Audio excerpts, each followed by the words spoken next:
اس طرح کے واقعات کا ہونا مختلف سیاستدانوں کے یا جو ہمارے رہنما ہیں ان علاقوں کی حساسیت کے بارے میں جو خدشات کا اظہار وہ کریں ان کو تقویت نہیں دیتا؟ کے پی میں جب سے طالبان کی گورنمنٹ بنی ہے کابل میں، وہ ایک نئی سپرٹ کے ساتھ پاکستان کے اندر حملہ آور ہے۔ پاکستان نے جیسے بھی ہمارے سفارتی تعلقات کابل سے ہیں اپنے طور پر کوشش کی، چونکہ وہاں کیریئر ڈپلومیٹس تو کم ایکٹیو ہوتے ہیں، مبشر صاحب بہتر اس پہ روشنی ڈالیں گے۔ ہمارے اہم ادارے کے جو سینئر موسٹ افسران ہیں وہی بات کرتے ہیں، انہوں نے وزٹ کیا تھا، سارے معاملات انہی کے ہاتھ میں ہوتے ہیں۔ طالبان نے جب قطر معاہدہ ہوا تب بھی یقین دلایا تھا کہ ہم کسی بھی قسم کے ٹیررزم کو سپورٹ نہیں کریں گے یا فیسیلیٹیٹ نہیں کریں گے، لیکن اب طالبان کی جو حکومت ہے کابل میں وہ اپنے قطر میں اس دی گئی انڈرٹیکنگ سے قدرے بیک آؤٹ کر چکی ہے۔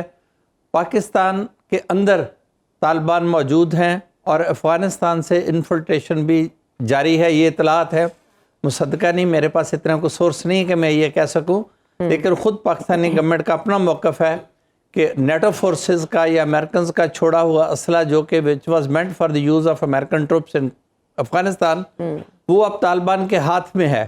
اب وہ طالبان تک وہ ویپنز کیسے پہنچے، چونکہ پہلا جو کیپچر کیا ٹیریٹریز کو یا ان کینٹونمنٹس کو یا ان آفسز کو جہاں امریکنز نے اپنے ویپنز ڈمپ کیے تھے، کافی حد تک تو وہ ڈسٹرائے کر گئے، لیکن پھر بھی یہ حیرت کی بات ہے کہ وہ دنیا کے موسٹ سوفسٹیکیٹڈ ویپنز اب ان طالبان کے ہاتھ میں ہے۔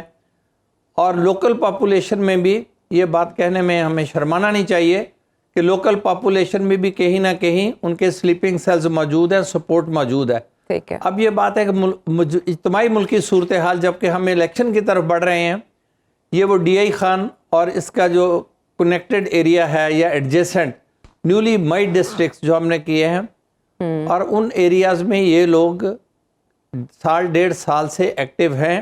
ایک اور غلطی ہوئی تھی، پاکستانی پریزن سے نکال کے طالبان کو افغانستان اس وعدہ کے ساتھ بھیج دیا گیا کہ یہ پاکستان میں واپس نہیں آئیں گے، اور اگر واپس آئیں گے تو یہ ملیٹنسیز سرنڈر کریں گے، اس رویے کو، اس ایٹیٹیوڈ کو، اس کانڈکٹ کو سرنڈر کریں گے، اینڈ دے ول ناٹ، اور یہ کسی بھی قسم کی دہشت گردانہ کارروائیوں میں شریک نہیں ہوں گے۔ ٹھیک ہے۔ جو پاکستانی جیلوں سے لوگ گئے وہ جب واپس آئے ہیں تو اب یہ منظر بن رہا ہے کہ وہ جہاں سے شروع ہوئے تو وہیں کھڑے ہیں۔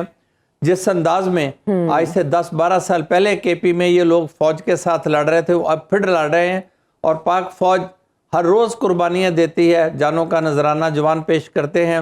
آج انتہائی افسوسناک ہے پہلو کہ نمبر آف کیجویلٹیز سولجرز کا بہت زیادہ ہے، اللہ تعالیٰ ان کے درجات بلند کرے، شہید ہیں وہ، لیکن پاکستانی گورنمنٹ کو اب دونوں اینگلز پہ کام کرنا پڑے گا۔ کابل سے دوبارہ بات کرنا پڑے گی۔ میں نے ایک دن پہلے بھی کہا تھا کہ اگر کابل والے بیہیو نہیں کرتے تو انہیں قطر کو انگیج کرنا پڑے گا۔ یہ سب کچھ قطر میں ہوا تھا کہ طالبان کو گورنمنٹ دے دی جائے، یہ کسی دوسرے ملک کی اسٹیبلٹی کو یا پیس کو ڈسٹرب نہیں کریں گے۔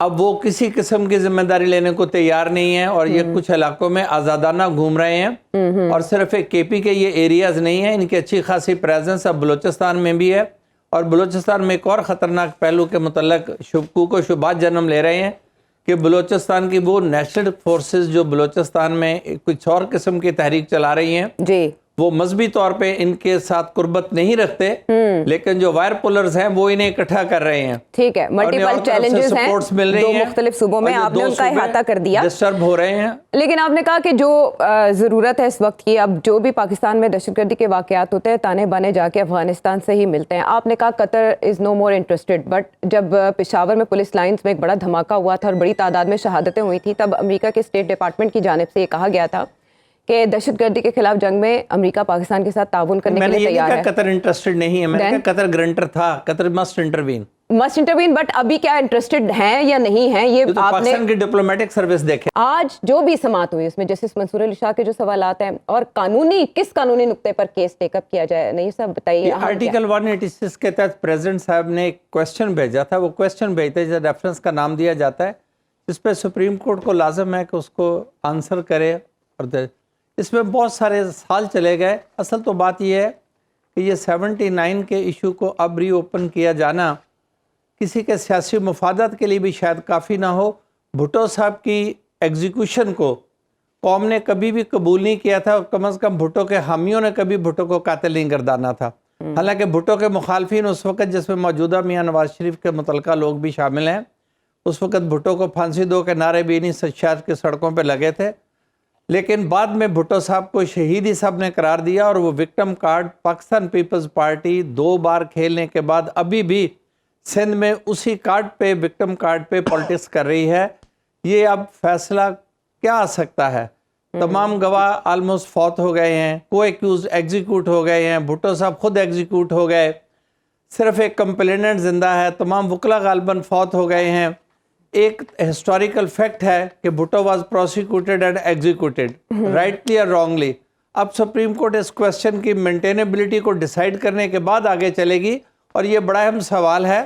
یہ روزانہ ایسا ہوتا ہے، میں اگر بات لمبی نہ ہو جائے، روزانہ لوگ دیہات میں شہر میں کھڑے ہو کے قتل کرتے ہیں، عدالتوں سے بری ہو کے آ جاتے ہیں، عدالت انہیں مجرم قرار نہیں دیتی چونکہ ہمارے رولز آف ایویڈنس بہت سخت ہے، لیکن عوام کی نگاہ میں وہ قاتل ہی رہتے ہیں. نواز شریف صاحب کے بارے میں جو ایک امپریشن ڈیولپ ہو چکا ہے ان پراپرٹیز کے بارے میں، ان بزنس کنسرنز کے بارے میں، وہ پبلک سے واش آف نہیں ہوگا. ہاں، وکٹم کارڈ وہ کھیلنے کی کوشش کریں گے. پیپلز پارٹی بھی یہی چاہتی ہے. اچھا، ویسے یہ بڑے چمبے کی بات ہے کہ پاکستان میں سیاستدان مختلف مراحل پر اس طرح سے نشانہ بنتے ہیں. وہ واش اپ نہیں ہوگا جو امپریشن نواز شریف صاحب کے حوالے سے بنا یہ پراپرٹی کیسز میں، لیکن ابھی بانی پی ٹی آئی کے حوالے سے جو امپریشن ہے، جو بنانے کی کوشش کی جا رہی ہے، وہ نہیں بن رہا. یہ تضاد کیوں نہیں بنا؟ یہ عوام کا فیصلہ ہے. اب عوام کو پولنگ پہ جانے دیجئے. کیا وہ جتنے الزامات اس وقت عمران خان پر لگائے گئے ہیں، پاکستان کی تاریخ میں ایک دور میں کسی ایک قومی سیاستدان پر اتنے زیادہ اور اتنے مختلف نوعیت کے سنگین الزامات ان ون گو نہیں لگائے گئے. کنٹیمپٹ الیکشن کمیشن کی سے لے کے توشہ خانہ کیس، یہ پے در پے، بغاوت، سیڈیشن، انسائٹمنٹ، وائلنس، کوئی ایسا کیس نہیں. Hundreds of FIRs are there to involve president, جو بھی چیئرمین، فارمر چیئرمین آئی کے نام لینا پتہ نہیں کیسا ہے، فاؤنڈر کہہ لیں، لیکن اس کے باوجود عوام کا فیصلہ اپنا ہوگا. ٹھیک ہے رانا جب صاحب، ایگزیکیوٹو میں ایک بات کا جواب دے دوں، اب سپریم کورٹ جو بلاول صاحب چاہتے ہیں، ایک شعر سن لیں، نے کیا کی میرے قتل کے بعد اس نے جفا سے توبہ، آئے حضور پشیماں کا پشیماں ہونا. آج سپریم کورٹ یہ جواب بھی دے دے کہ یہ بھٹو کو غلط ایگزیکیوٹ کیا گیا تھا یا کنوکٹ کیا گیا تھا، تو اس سے اس ملک کی معیشت پہ یا سیاست پہ اب کوئی اثرات بے وقت کی راگنی کہا جا سکتا ہے.